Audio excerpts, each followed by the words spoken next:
নাচ আসতে, প্রতিমা আসতে, বলে আমি ঈশ্বরের কোনো প্রতিমূর্তি নাই, প্রতিচ্ছবি নাই, আমার আকার নাই, আকৃতি নাই, আমাকে দেখা যায় না, ধরা যায় না, ছোঁয়া যায় না, লাল নীল হলুদ না সবুজ তা অনুভব করা যায় না। কি ঠিক না? আমার আল্লাহকে দেখা যায়, ধরা যায়, ছোঁয়া যায়। কেমনে বুঝাই, কেমনে বুঝাই? তোমার ধর্মগ্রন্থ বলে আমি সৃষ্টিকর্তার কোনো আকার নাই, আকৃতি নাই, প্রতিচ্ছবি নাই, প্রতিমূর্তি নাই। রে বান্দা, আমাকে দেখা যায় না, ধরা যায় না, ছোঁয়া যায় না, লাল নীল হলুদ না সবুজ তা অনুভব করা যায় না, তাইলে তুমি 12 মাসে 13 জন খোদা পাইলাটা কই? হ্যাঁ, কথা কও না কেন? পাইছো কোথায় বলো আমাকে? বোঝো না কেন যে আসলে সৃষ্টিকর্তা একজন, আমার আল্লাহ, তোমারও আল্লাহ। এজন্যই তো তাদের ধর্মগ্রন্থের মধ্যে আরো একটা মন্ত্র পাওয়া যায়, বলে তত্র ক মহ ক শোক একত্ব মনুপশ্চাৎ। বলে দুনিয়াতে শান্তি আর পরকালে যদি মুক্তি পেতে চাও, এমনি এমনি পাওয়া যাবে না। 12 মাসে 13 জন খোদা থাকবে না, এর 33 কোটি দেবদেবী না, তুলসীর গাছের তলায় 64 কোটি ভগবান না।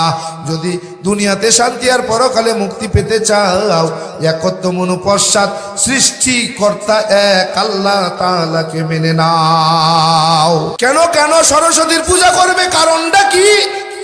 বলে যেই সন্তান সরস্বতীর পূজা করে সে ঈশ্বরচন্দ্র বিদ্যাসাগর হইতে পারে।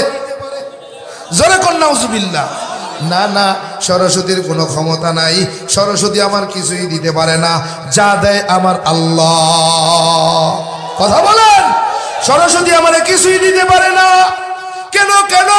আপনি যে সরস্বতীর পূজা করলেন, কি প্রণাম করলেন, কি মন্ত্র পাঠ করছেন, আপনি যদি একটু ভালো করে বিবেকটা লাগাইয়া, বিবেকটা খাটাইয়া, আপনি যদি মগজটাকে একটু খাটাইয়া আপনি মন্ত্রটার ব্যাখ্যাটা জানতেন, জীবনে পূজা করতেন না। সরস্বতীর প্রণাম মন্ত্র, আমার কলিজার টুকরা সন্তানগুলো সরস্বতীর পূজা করার সময় যখন প্রণাম করে, জবা কুসুম শঙ্খা সুম, আল্লাহ আল্লাহর বান্দা শোনো শোনো, জয় জয় দেবী চরাচর সারে কুসযুগ শোভিত মুক্তাহারে, এই মন্ত্র পইরা সরস্বতীর প্রণাম করে। এই প্রণাম মন্ত্রের অর্থ কি বলে জানো না কি? বলে না না, জানি না, তাই তো করি, জানলে করতাম না। কি মন্ত্র পড়ে?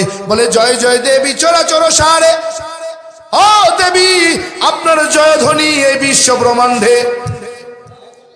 কোথায় কোথায়? এই বিশ্ব ব্রহ্মাণ্ডে আপনার জয়ধ্বনি। কুসযুগ, এই শব্দটা সংস্কৃত ভাষা, এত সুন্দর অর্থ আপনি শুনলেই বুঝবেন কি অর্থ। বলে কুস অর্থাৎ হলো স্তন, যুগ মানে যুগল, স্তন যুগল। কি কি বলেন বলেন? কুসযুগ শব্দের অর্থ হলো স্তন যুগল। এই কুসযুগ শোভিত বলে সাজানো, স্তন যুগল সাজানো, মুক্তাহারে বলে মুক্তাহার দিয়া তোমার স্তন দয় সাজানো। আউযুবিল্লাহ না নাউযুবিল্লাহ? হায় হায়, প্রণাম করছে কি? বলে বিদ্যার দেবী, বিদ্যা আমাকে দান করেন। অথচ প্রণাম মন্ত্রের অর্থ কি? বলে জয় জয় দেবী চরাচর সারে কুসযুগ শোভিত মুক্তাহারে। এরে ভাই, এই যে ব্রাহ্মণেরা এই মন্ত্র পড়াইয়া সন্তানদেরকে এই মন্ত্র পড়াইয়া সরস্বতীর প্রণাম দেওয়ায়, বলে প্রণাম মন্ত্র দেয় ঠিকই, প্রণাম ঠিকই করে, কিন্তু তার বিপরীতে তাকে অপমান করে। এই আসতেছে সরস্বতীর পূজা করবে, এখন এই তো মুসলমানের সন্তানগুলো যাবে পূজা করতে, নাকি যাবে না? তাইলে এরা লেখাপড়া কেমনে করবে? জিপিএ 5 পাবে কেমনে? এরা তো সব ফেল করবে। কি ফেল করবে না? ফেল করার কথা না। মুসলমানের বাচ্চারা কি জিপিএ 5 গোল্ডেন প্লাস পায়? পায়। তাহলে গোপনে এরা সরস্বতীর পূজা করে, করে না? তার মানে বোঝা গেল সরস্বতীর কোনো ক্ষমতা নাই, সমস্ত ক্ষমতা আমার আল্লাহ। সরস্বতীর কোনো ক্ষমতা নাই। বলে কেমন ক্ষমতা নাই? একদিনের জন্য এত সুন্দর একটা মূর্তি বানাইয়া, প্রতিমা বানাইয়া, সরস্বতীর পূজা কইরা, এত সম্মান কইরা, কিছুক্ষণ পরেই সন্ধ্যার বেলায় যাইয়া আবার এই সরস্বতীর নিজেই পানির মধ্যে ডুবাইয়া দেয়। বলে যেই সরস্বতী, যেই ভগবান নিজের এই রক্ষা করতে পারে না, সেই ভগবান আমারে রক্ষা করতে পারে না। আপনারা কেমনে বুঝাইতাম? কেমনে বুঝাইতাম?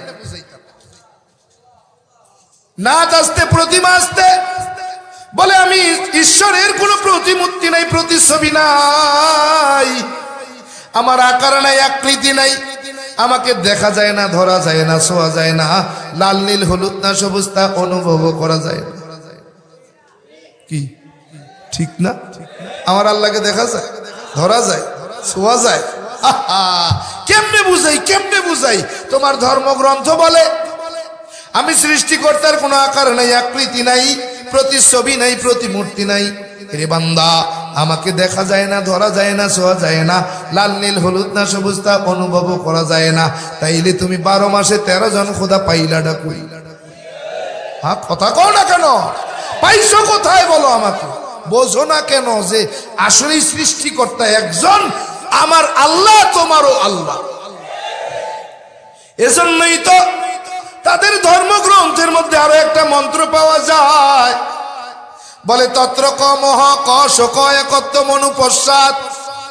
বলে দুনিয়াতে শান্তি আর পরকালে যদি মুক্তি পেতে চাও, এমনি এমনি পাওয়া যাবে না। 12 মাসে 13 জন খোদা থাকবে না, এর 33 কোটি দেবদেবী না, তুলসীর গাছের তলায় 64 কোটি ভগবান না। যদি দুনিয়াতে শান্তি আর পরকালে মুক্তি পেতে চাও, একত্ব মনু পশ্চাৎ, সৃষ্টিকর্তা এক আল্লাহ তাআলাকে মেনে নাও। কথা বলেন না কেন প্রিয় ভাই আমার? এজন্যই তো বলি, এরে নবীর উম্মতের দল, এরে বান্দা, দুনিয়ার জমিনে আমার আল্লাহ হলো এক, আল্লাহ এক, আল্লাহ এক। কথা বলেন ঠিক কিনা? আল্লাহ আমার এক, আল্লাহ ছাড়া আর কেউ নাই, কেউ নাই, কেউ নাই। এজন্যই তো এখনকার যুগে আমার হিন্দু দাদা, কাকা, জেঠারা যারা লেখাপড়া করে শিক্ষিত হয়, তারাই কেবল কালেমা পড়ে মুসলমান হয়। কথা বলেন, যে যত বড় শিক্ষিত সে তত দ্রুত কালেমা পড়ে মুসলমান হয়। কথা বলেন ঠিক কিনা? এরে ভাই, এই তো আমার হাত দিয়েও শত শত মুসলমান কালেমা পড়ে মুসলমান হলো অমুসলিমেরা। কেন কেন? বলে বুঝতে পারছে, জানতে পারছে। বলে 12 মাসে 13 জন খোদা, সব থেকে বড় খোদা দুর্গা, তারপরের খোদা হলো কালী। বলে এই কালী আর দুর্গার আবির্ভাব কতদিন আগে? বাবার কাছে যায় বলি, বাবা আপনি আমাকে বলেন দুর্গা আর কালীর আবির্ভাব কতদিন আগে? বলে 3500 বছর। আমি বললাম, বাবা 3500 বছর আগে তো আর কোনো ক্যামেরা ছিল না, স্যাটেলাইট ছিল না বাবা, কোনো গুগল অ্যাপস ছিল না। তাইলে 3500 বছর আগে যে দুর্গার 10টা হাত ছিল, কালীর জিহ্বাটা বাইরে ছিল, এই কোন ছবি দিয়া, কোন ক্যামেরা দিয়া কে ছবিটা তুলছে, কি তার প্রমাণ আছে? এই যে ছবি, ক্যামেরা হচ্ছে, ভিডিও হচ্ছে, আজকে যদি আমি মারা যাই, আমার পরবর্তী প্রজন্ম যদি 500 বছর পরে, 5000 বছর পরেও চিন্তা করে যে 5000 বছর আগের আমার যে পূর্বপুরুষ ছিল তিনি কেমন ছিল, একটু দেখা দরকার। আমাদের অ্যান্ড্রয়েড সেটগুলোর মধ্যে গুগল ফটোস আসেনি? আছে না? গুগল ফটোসের মধ্যে যদি কেউ মোবাইলে ছবিটা সেভ করে, তাইলে গুগলের পাসওয়ার্ড যদি কারো জানা থাকে, 5000 বছর পরেও পাসওয়ার্ডটা দিয়া যদি এই গুগল অ্যাকাউন্টটা ওপেন করে, তো এখানে ছবিটা পাওয়া যায়। যদি এই ক্যামেরা দিয়ে ভিডিও কইরা ছবিটা অনলাইনে রেখে দেয়, তারপরেও পাওয়া যায়। এগুলো কিচ্ছু নাই। আমরা বাংলাদেশ এখন সফল। আমরা মহাশূন্যে একটা যন্ত্র পাঠাইছি, নাম জানেন? বঙ্গবন্ধু স্যাটেলাইট, ঠিক কিনা? এই বঙ্গবন্ধু স্যাটেলাইটের দ্বারা কমপক্ষে 5000 বছর পরে হলেও আমি আব্দুর রহমান জামির ছবি বাইর করা সম্ভব। কিন্তু 3500 বছর আগে তো স্যাটেলাইট ছিল না, ক্যামেরা ছিল না, গুগল ফটোস ছিল না। তাইলে দুর্গার 10টা হাত, কালীর জিহ্বাটা বাহিরে, এটা কোন ছবি, কোন ক্যামেরা দিয়ে তুলছে, কে তুলছে, কি তার প্রমাণ আছে? এইরকমই যে ছিল, কে দেখছে? কি প্রশ্ন জাগে না? বাবা কি বলতে চাও? আমি বললাম, বাবা এই 3500 বছর আগে দুর্গা আর কালী আসলো, তার আগে কে ছিল? তার আগে আরেকজন ভগবান লাগে না? লাগেনি? আমরা কি জানি? কি আমরা মুসলমান, আমরা জানি শুরুতেও যিনি ছিলেন, শেষেও যিনি থাকবেন, তিনি আমার রব, ঠিক কি না? কিন্তু 3500 বছর আগে দুর্গা আর কালী আসলো, তার আগে কে ছিল? কি বুঝাতে পারি নাই বোধহয়।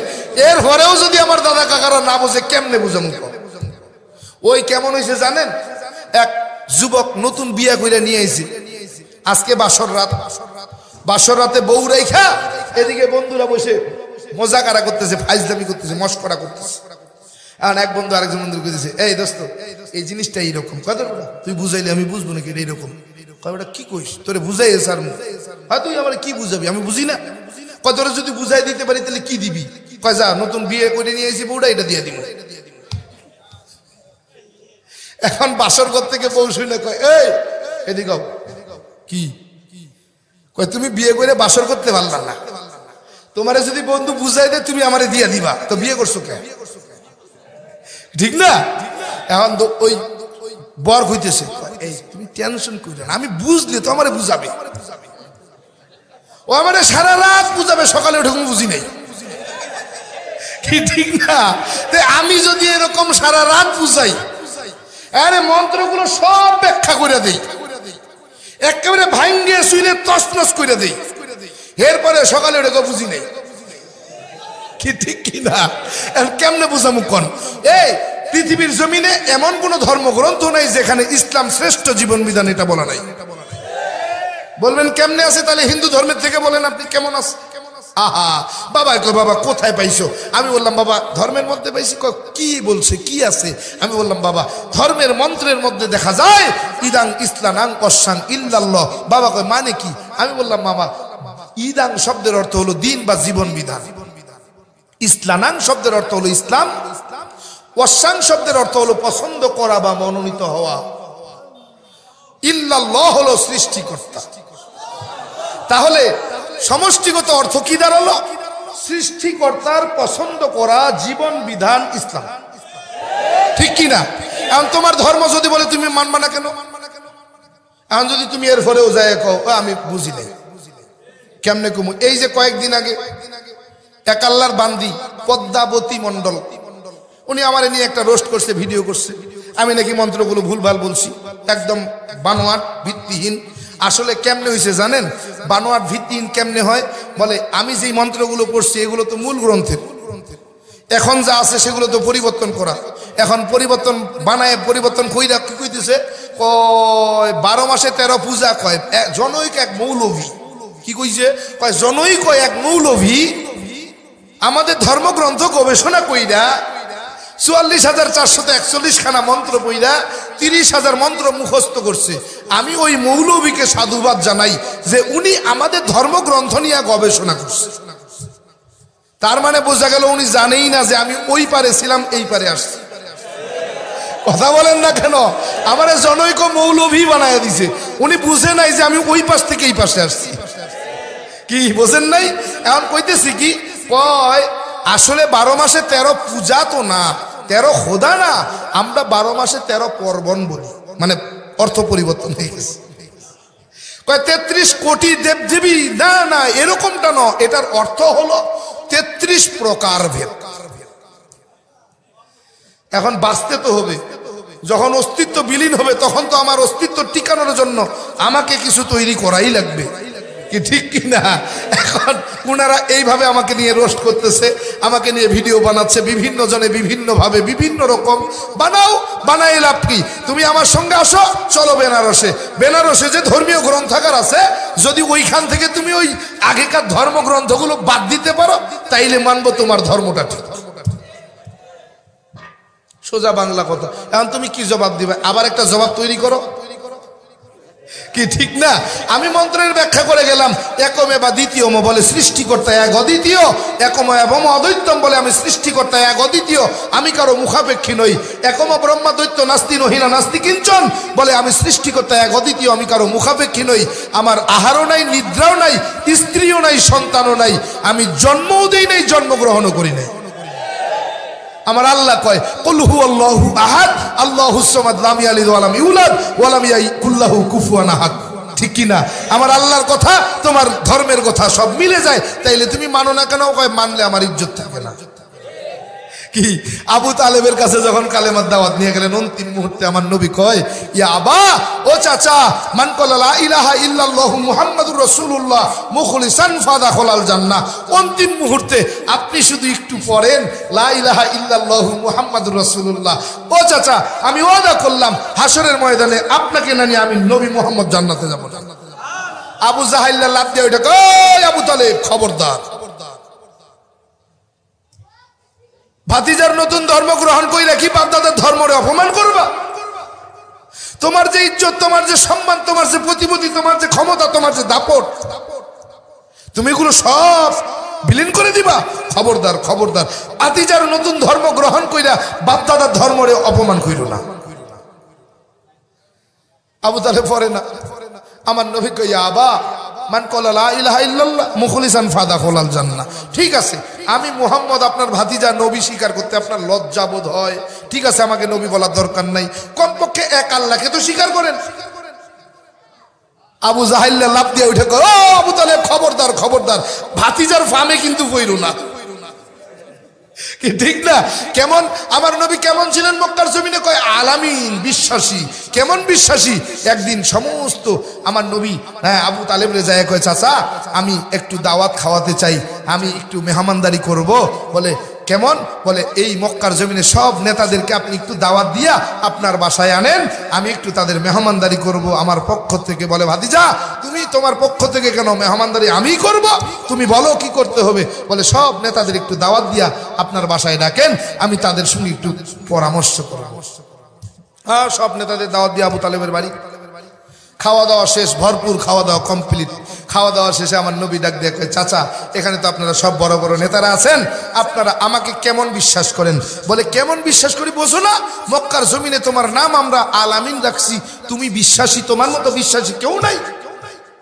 বলে চাচা, আমি যদি বলি এই পাহাড়ের পাদদেশে একদল শত্রু অপেক্ষা করতেছে, যে কোনো মুহূর্তে আপনাদেরকে আক্রমণ করবে, এটাও কি বিশ্বাস করেন? হ্যাঁ, অবশ্যই সেটা বিশ্বাস করি। বলে চাচা, যদি সত্যি তাই হয়, তাইলে আজকে আমি আপনাদেরকে দাওয়াত দিতে চাই, আরে দুনিয়ার জমিনে আল্লাহ ছাড়া আর কোনো মাবুদ নাই, আপনারা সবাই পড়েন লা ইলাহা ইল্লাল্লাহু মুহাম্মাদুর রাসূলুল্লাহ।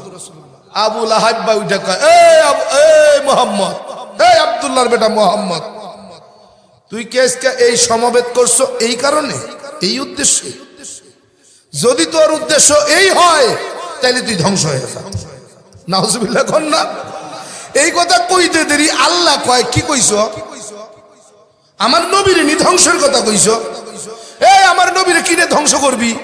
আমি তোরে ধ্বংস কইরা দিলাম। সঙ্গে সঙ্গে সূরা নাজিল, তাব্বাত ইয়াদা আবি লাহাবি ওয়া তাব, আয়াত নাজিল করে আল্লাহ জানায়া দিলেন, ও আবু লাহাব, তুই আমার নবীরে ধ্বংস হওয়ার কথা কও, আমি তোরে ধ্বংস কইরা দিলাম। কি ঠিক না? এ প্রিয় ভাইয়েরা, আমার দাদা, কাকা, জেঠারা, তোমরা আমারে গালি দিবা পিছনে, আমি জানি। আমি এখান থেকে যাওয়ার পরে তোমরা জম্মের ধোয়াটা আমারে ধুবা, এটাও আমি জানি। কারণ কি? কারণ কি? কয় তোর গোমর ফাঁস করে দিচ্ছি, ঠিক না? এই গোমর ফাঁস করার জন্য তুই জম্মের গালিটা দিবি, দে, জম্মের দেওয়া দিবি, এমন গালি দেওয়াই দিবি যেন তোর ধর্মের যুবক যুবতীরা সব গবেষণায় নেমে যায়। যত গবেষণা করবে তত আমার দল ভারী হবে, তোর দল খালি হবে। কথা বল না কেন? এই জন্য গালি দিবি, জম্মের দেওয়া, এমন গালিটাই দিবি ধুয়ে একবারে পরিষ্কার করে ফালাবি। কেন? তোর গালিতে আমার লাভ। তুই গালি দিবি, আমার গুনাহ তোর আমল নামায় যাবে, তোর নেকিগুলো আমার কাছে আসবে, ঠিক কি না? এই গালির কারণে হয়তো এমন সময় আসবে তুই কালেমা পড়ো নাই, তোর সন্তান কালেমা পড়বে। কেন? কেন? আমার নবী যখন মক্কার জমিনে কালেমার দাওয়াত দেওয়া শুরু করলেন, আবু জাহেল কয়, এই মক্কার জমিনের মানুষ শোনো, মুহাম্মদ, আব্দুল্লাহর বেটা মুহাম্মদ পাগল হয়েছে, খবরদার, পাগলের ধারে যাবি না। নাউজুবিল্লাহ কইবেন না? এখন যখনই মক্কার কাফেরদের কাছে আবু জাহেল এই কথা কয়, কি রে, আরে আব্দুল্লাহর বেটা মুহাম্মদ পাগল? কেমন তারা পাগল? আরে যে মক্কার জমিনে সফল ব্যবসায়ী, সফল সে সত্যবাদী, ওর মতো সত্যবাদী কেউ নেই, ও আবার কেমন তারা পাগল? এ চল তো দেখাই। কি গেছে দেখতে, কালেমা ভইরা ফিরে আসছে। কয় আল্লাহ, এর কারে পাগল কয়? তো ও বড় পাগল। কি ঠিক না? আমারে গালি দিবি লাভ কি? গালি দিয়ে ফায়দা কি? একটু গবেষণা কর, মাথাটা একটু খাটা।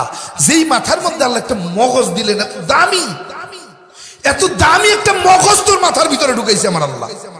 এই মগজটা একটু কাজে খাটা, কাজে খাটা। এটারে তোর এমনি এমনি দেয় নাই, মাথায় গোবর দিতে পারতো, গোবর না দিয়ে মগজ দিল কেন? তোর মাথাটা একটু কাজে লাগা, কাজে লাগা, এই মগজটার একটু কাজে লাগা, একটু গবেষণা কর। গবেষণা কইরা দেখ আমি যা কইলাম সত্য, যদি সত্য হয় তাইলে কালেমা পড়, বাঁচবি। কেন কেন? ডক্টর বেদপ্রকাশ উপাধ্যায়, যিনি 10টা ভাষার উপরে ডক্টরেট করেছেন, 10টা ধর্মের, যিনি একজন ধর্মের, হিন্দু ধর্মের একজন ধর্মগুরুও বটে, যিনি 10 ধর্মের পণ্ডিত, তিনি বলেন কল্কি অবতারের 33 নম্বর পৃষ্ঠার মধ্যে মন্ত্রখানা নিয়ে আসছেন। লা ইলাহা ভর্তি পাপম ইল ইলাহা পরম পাদম জন্ম বৈকুণ্ঠ পৈনুতি তজপিনাম মুহাম্মদ। এই মন্ত্রের ব্যাখ্যা করি শেষ ইনশাআল্লাহ, ঠিক আছে না? এই মন্ত্রের মধ্যে ডক্টর বেদপ্রকাশ উপাধ্যায় বলে, ও দুনিয়ার মানুষ শোনো, যদি তুমি সত্যিকারের হিন্দু হইয়া স্বর্গে যেতে চাও, মরার পর স্বর্গে যাইতে চাও, সত্যিকারের হিন্দু হতে চাও, তাহলে 2টা জিনিস মানো। 1 নম্বর লা ইলাহা ভর্তি পাপম ইল ইলাহা পরম পাদম। বলে মানে কি? বলে দুনিয়াতে পাপ থেকে যদি মুক্তি পেতে চাও, পাপগুলোকে যদি পুণ্যের দ্বারা পরিবর্তন করাতে চাও, তাইলে আর দেরি করিও না, লা ইলাহা ইল ইলাহা নামক কালেমা পড়ে মুসলমান হও। 2 নম্বর জন্ম বৈকুণ্ঠ পরিণতিত জপিনা মুহাম্মদ। আর মৃত্যুর পরে যদি অনন্তকাল স্বর্গের সুখ ভোগ করতে চাও, বৈকুণ্ঠ নামক স্বর্গে যেতে চাও, যেই স্বর্গে গেলে শুধু শান্তি আর শান্তি, শান্তি আর শান্তি, ওই স্বর্গে, যেই স্বর্গে গেলে তোমার বের হওয়া লাগবে না, বাইরে আসার প্রয়োজন হবে না, ওই স্বর্গে যদি যেতে চাও, বলে জন্ম বৈকুণ্ঠ পরিণতিত জপিনা মুহাম্মদ, তাইলে আর কোনো রাস্তা নাই, মুহাম্মদের জীবন আদর্শ তোমার জীবন আদর্শ বানায়। এই 2টা কাজ করলে তুমি সত্যিকারের হিন্দু, একটাকে অস্বীকার করলে তুমি হিন্দুও না। আমি বলছি, ডক্টর বেদপ্রকাশ উপাধ্যায় একজন হিন্দু ধর্মগ্রন্থের, হিন্দুদের একজন পণ্ডিতও বটে, ধর্মগুরুও বটে। যদি ভুল বলতে হয় তারে যায় বলো, ঠিক আছে না? দলিল দিয়ে গেলাম, মিলাইয়া নিও। যদি সত্য বলি মাইন্য, তোমার পায়ে ধরে বলে গেলাম, যদি সত্য পাও, সত্যতা পাও, তাইলে মাইন্য, আর যদি ভুল পাও তাহলে আমারে ধরায়া দিও। যদি সত্য মানতে তোর সমস্যা থাকে তাহলে চুপ থাকো, খালি খালি গালাগালি কইরে তোমার দলটারে হালকা কইরা তোমার পরবর্তী বংশধরে মুসলমান হতে বাধ্য কইরো না, কি ঠিক আছে না? আল্লাহ, এরে ভাই, এই দুনিয়া তো ছাড়াই লাগবে, লাগবে না? যাবো না? যাবই তো, আসছি যখন যাওয়া লাগবে, কি ঠিক না? যাওয়া যখন লাগবে তো কি নিয়ে রওনা করছি বলো? কি আছে? কি আছে? আছে কি? অহংকার, অহংকার, আমি বড়, আমি বড়, আমি বড়, আমার ক্ষমতা এত, আমার টাকা পয়সা এত, আমি এত বড় শিল্পপতি, আমার এই আছে, সেই আছে, আমার এত কিছু আছে, আমি বড়, এই নিয়ে যাবা? ফিরিস্তার ফিডানে চোখে অন্ধকার দেখ, কি কি ফিরিস্তার ফিডানো ছোটে দেখবা অন্ধকার, যাও কবরে, খেলা জমবে। প্রিয় ভাই আমার, কি বলবো, আসলে সময় কম। এক পণ্ডিত, তার সেরা পণ্ডিত বেরোইছে, এখন বেরোই বলতেছে কি, কয় ও সঞ্জয় বাবু, দুনিয়াতে যেমন শান্তি নাই, স্বর্গেও কিন্তু শান্তি নাই। এই ঘটনা কইতে গেলে আরো একটা সময় দরকার। এখন পণ্ডিত মশাই কইতেছে কি, কয় সঞ্জয় বাবু, দুনিয়াতে যেমন শান্তি নাই, স্বর্গেও শান্তি নাই। বলে স্বর্গে একটা অশান্তি, ও সমস্যা আছে। কি? একটা সমস্যা কি? বলে স্বর্গে তুমি 18 বছরের যুবক অথবা যুবতী হয়ে স্বর্গে গেলে, স্বর্গে তোমার যে পরিমাণে ক্ষুধা লাগবে, স্বর্গের দেবতারা তোমাকে সে পরিমাণ খেতে দেবে না। তার সেরার কথা, এই মন্ত্রে এই তার সেরার কথা বলতে গেলে তো অনেক সময় লাগবে। এখন বলতেছে স্বর্গে আরো একটা সমস্যা। কি? বলে স্বর্গে যাবার পরে তুমি গাছের মধ্যে পাকা পাকা ফল দেখতে পারবে, কিন্তু ছুটাইয়া খেতে পারবে না। কেমনে বুঝাই তার কম? বলে পণ্ডিত মশাই তৃতীয়বার বলতেছে আরো একটা সমস্যা। কি? ক্ষুধার যন্ত্রণা সহ্য না করতে পেরে তুমি সরোবরে জল খেতে যাবে, সরোবরের স্রোতধারা থেকে 1 ফোঁটা জল তুলে তুমি খেতে পারবে। কোন তার সেরারে কেমনে বুঝাইতাম? হায় হায়, কয় কি স্বর্গে শান্তি নাই? বলে আরো একটা সমস্যা, বলে এই 18 বছর থেকে 40 বছর পর্যন্ত তুমি সুস্থ থাকবে।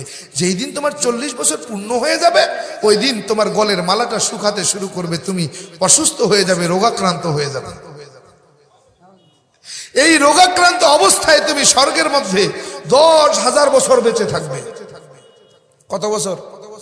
যেদিন 10,000 পূর্ণ হয়ে যাবে তোমার গলের মালাটা শুকায় ছিঁড়ে পড়বে, তুমি মারা যাবে। মারা গেলে কিন্তু তুমি স্বর্গে থাকতে পারবে না, তোমাকে আবার স্বর্গ থেকে বের করে দেবে, দুনিয়ায় চলে আসবে। ঠিক যেই রাস্তায় তুমি স্বর্গে গেছো ওই রাস্তা দিয়ে দুনিয়াতে আসবে, এসেই কিন্তু মানব জন্ম ফিরে পাবে না, বাতাসে ভেসে বেড়াবে। ঝড় বৃষ্টি তুফানের তীব্রতার গতিতে যখন বৃষ্টি পড়তে থাকবে, বৃষ্টির আঘাত প্রাপ্ত হয়ে তুমি জমিনে পতিত হতে থাকবে। যদি তুমি পানিতে পড়ে যাও, কুমির তোমাকে খেয়ে ফেলে, পরের জন্মে তোমার বাবা মা কুমির হবে, তুমি কুমিরের সন্তান হয়ে কুমির হয়ে দুনিয়াতে আসবে। যদি তুমি পানিতে পড়ে মাছ হয়ে জন্মাও, বিশেষ করে কই মাছ, তাহলে মহিলারা তোমাকে জীবিত থাকা অবস্থায় তোমার গায়ের থেকে চামড়াগুলো উঠাবে। হাজারো চেষ্টা করেও মাগো তুমি মহিলাদের ধারালো বটির থেকে রক্ষা পাবে না, তোমাকে জবে করবে, খেয়ে ফেলবে। যদি তুমি জমিনে পড়ে ঘাস হয়ে জন্মাও তাহলে তোমাকে ছাগল আর গরুতে খেয়ে ফেলবে। পরের জন্মে তুমি ছাগল গরু হয়ে দুনিয়াতে আসবে, তোমাকে জবে করে তোমার গোশত হাড্ডিগুলো চিবিয়ে চিবিয়ে খাবে। চিন্তা করতে পারেন কেমনে বুঝাইতাম? বলে যদি তুমি গাছ হয়ে জন্মাও তাহলে তোমাকে কেটে টুকরো টুকরো করে চুলার মধ্যে পুরাইয়া ছাই বানাবে। যদি আপনি মহিলাদের মাথার উকুন হয়ে জন্মান, মাগো এই তোমাদের কারো মাথায় উকুন আছে? এইভাবে বলতেছে,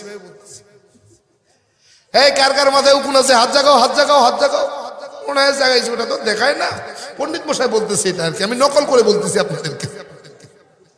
মাগো তুমি যদি উকুন হয়ে জন্মাও তাহলে এক মহিলা আর এক মহিলার পিছনে বসে তোমাকে খুঁজে খুঁজে বের করবে, আঙ্গুলের নখের ডগায় ফেলে টিপে টিপে তোমাকে হত্যা করবে।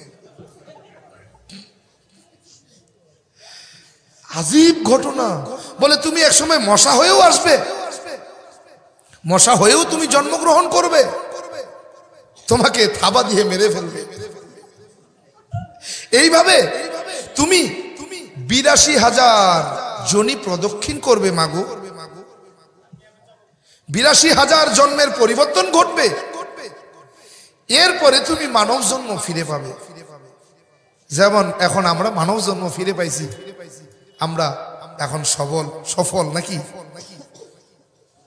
বলে এই মানব জন্ম ফিরে পেলেই তুমি কিন্তু স্বর্গে চলে যেতে পারবে না। যদি আবার তুমি সেই স্বর্গে যেতে চাও মাগো, তাহলে কৃষ্ণ নাম জপা ছাড়া তুমি স্বর্গে যেতে পারবে না। জোরে কর নাউজুবিল্লাহ। এইভাবে ঠিক এতটুকু নকল করছি, 30 মিনিটের একটা নকল আছে, সময় নাই। 30 মিনিট ধরে উনি এই কথাগুলো বলছেন।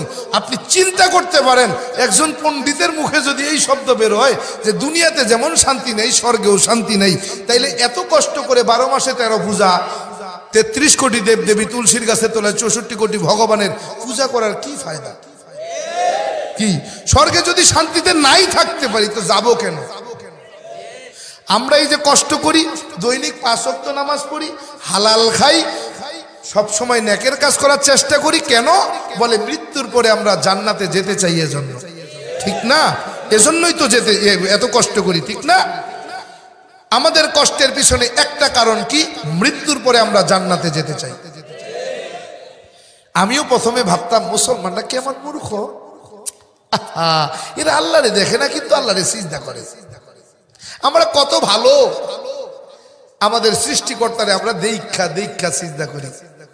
বাবা কয় তুই তো আমার বংশের প্রদীপ জ্বালাবি, তোর মতো সন্তানই তো আমার বংশের উজ্জ্বল নক্ষত্র।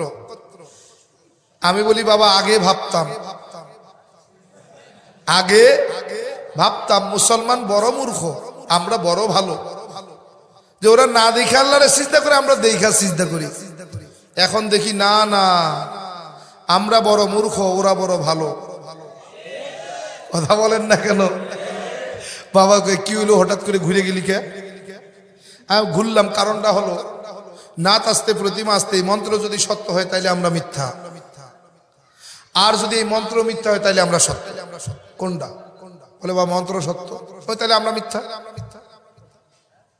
কি মুসলমান না দেখে আল্লাহরে সিজদা করে, আমার মন্ত্র বলে আল্লাহকে দেখা যায় না, ধরা যায় না, ছোঁয়া যায় না, আকার নেই, আকৃতি নেই, প্রতিমূর্তি নেই, প্রতিছবি নেই, তাইলে এই মন্ত্র মুসলমানদের সঙ্গে মেলে, অতএব মুসলমানরা ভালো, আমরা খারাপ। কি ঠিক কি না প্রিয় ভাই আমার? এই এত সুন্দর কপালটা আল্লাহ বানাইলেন, এমনি এমনি বানায় নাই। এই কপাল দিয়া মূর্তির কদমে সিজদা করবি এজন্য বানায় নাই, এই কপাল দিয়া কবরে আর মাজারে সিজদা করবি এজন্য বানায় নাই, এই কপাল দিয়া তুমি পীরের কদমে সিজদা করবা এজন্য বানায় নাই। এই কপালটাকে আল্লাহ তাআলা বানিয়েছেন একমাত্র, কেবলমাত্র, শুধুমাত্র আমার মালিক আল্লাহ তাআলার কুদরতি কদমে সিজদার জন্য।